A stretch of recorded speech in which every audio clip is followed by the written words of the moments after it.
Look at the efficiency metrics on the new engine design. They're significantly improved.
Check the tolerance here. It's within spec, but we can improve it. The data shows a 2% gain. Agreed. Let's adjust the mapping.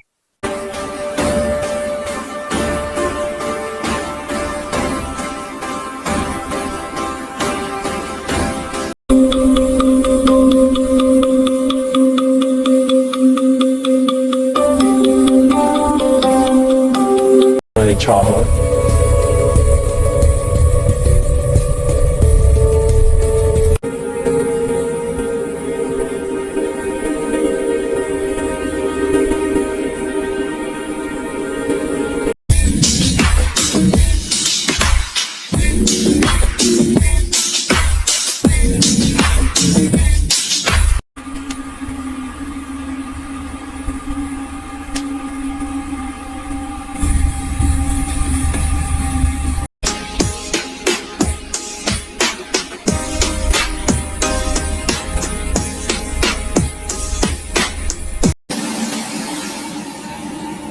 Look at that spike in the telemetry data. Engine performance is peaking at 145 degrees.